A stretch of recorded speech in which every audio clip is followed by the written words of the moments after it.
Hey guys, welcome back to the Human Condition. This video is another video in our philosophy series. This should be a pretty interesting one. This one's called Remember When and Could Memory Transfer Ever Be Possible? This is a pretty interesting one. I was just thinking about this recently, diving into the possibility of being able to transfer memories and all the possibilities and all the problems associated with this if this ever happened. But one thing sometimes people sadly lack, not always, is empathy. And I was thinking, but just because we never experience, if you truly think about it, we can't really empathize with someone completely because we never experience what they experience in life. And I was thinking, what if one day in the far, far future, we could transfer individual memories to each other and feel what people and experience someone else had to relate and foster greater empathy. This really cool concept. So I was thinking, and apparently it's very, very, very, very unlikely. However, there's a slight possibility that we could at least in the far, far future transfer one memory to another person. I was like, whoa, that's crazy. So there's four main topics we'll talk about. How it could happen. This would be through identification, reading, storage, and transfer of the memory, and how, if it did happen, the most likely form it would be. So, which is kind of intense. So I don't know, it might be a form of like too far where technology goes, but I think it's kind of interesting. Kind of cool. Pretty lit. So, the best way this could happen, if this ever did happen, is through BCIs, which is brain-computer interfaces. And I wish there was another way to do so, because I feel like I can see the ethical concerns with transferring of memories into a computer. That's pretty that's obvious. I can see the problems with that. However, doing so, if you transfer it into the computer and then someone else receives it, that's the most likely scenario of transferring memories. So BCIs are actually something that already exist. They're brain chips. And I think one prominent company that makes it is Neuralink. Founder, I think, is Elon Musk. I'm pretty positive. Very controversial guy. Love him or dislike him, I don't know. But Neuralink is one of the key places of making these BCIs.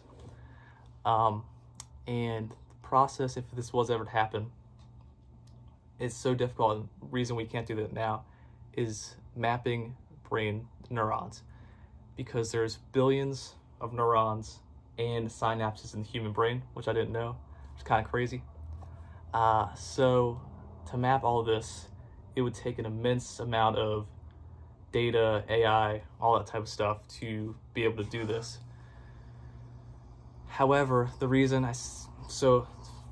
for a full memory uploading, which I don't think we should do because of ethical concerns, it might be a little too intense.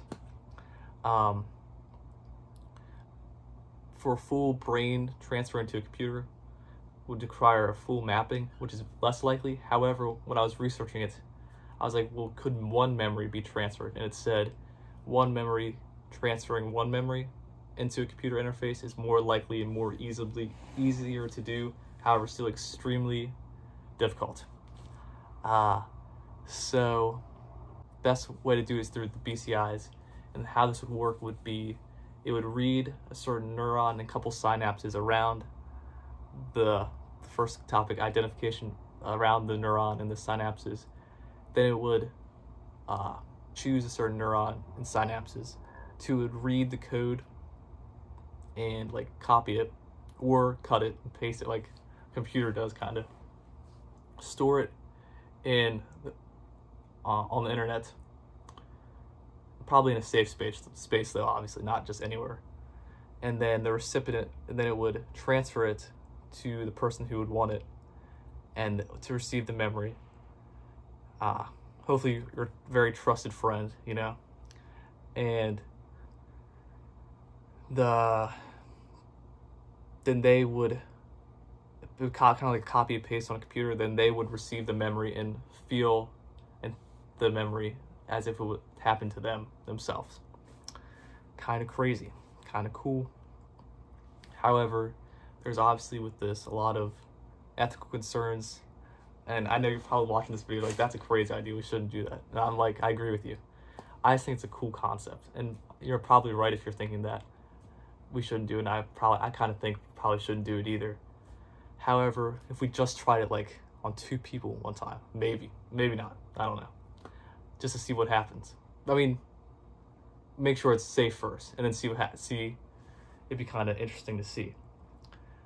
Like, because if the possibilities are endless, because like, think about this, like, 2 very world leaders that always clash will finally understand why they see the world through the other person's perspective, and maybe peace could be solved through that.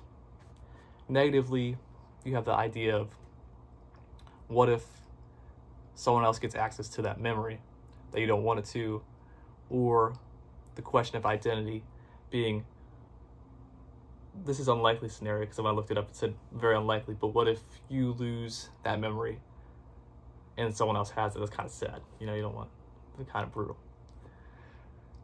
So that's another ethical. Also, identity. Memories are what make us us. So if we transfer a memory to someone else, not, let's say, and keep it, even if we do keep it, right? We might not experience that memory the same way we used to feel it because it's now in someone else's mind. And even if we did, the other person, the recipient, you have to think about them. Like, if it's we never, obviously you wouldn't want to transfer, you want to transfer good memory, not bad memory to people. And if you did, or like a worldview to someone, maybe, the question of individuality, is that person still even themselves, or are they you now? Because now your memory is in their mind. So basically now they're losing a sense of their individuality. They're not completely themselves. And if you did the same thing, if you've got that and had any greater empathy for someone else, that's good. However, are you still yourself, or now you becoming someone that you're not meant to be? So do the ethical concerns outweigh the possibility of peace? Kind of does, actually, because, peace shouldn't be something chosen through force. It should be something willfully decided.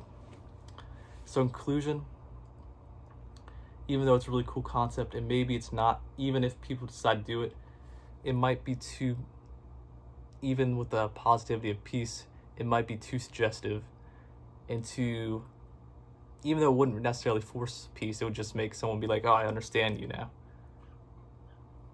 So, but still, it might be kind of close. It wouldn't be forcing peace, but it'd be kind of close to, like, pushing it. But peace would be something people choose with their own memories and opinions and ideas. So inclusion, is it possible? Probably in the far, far, far future. How is it ethical? Sadly, probably not. Even though it's really cool, it's sadly probably not ethical. So, yeah. Remember when? So inclusion,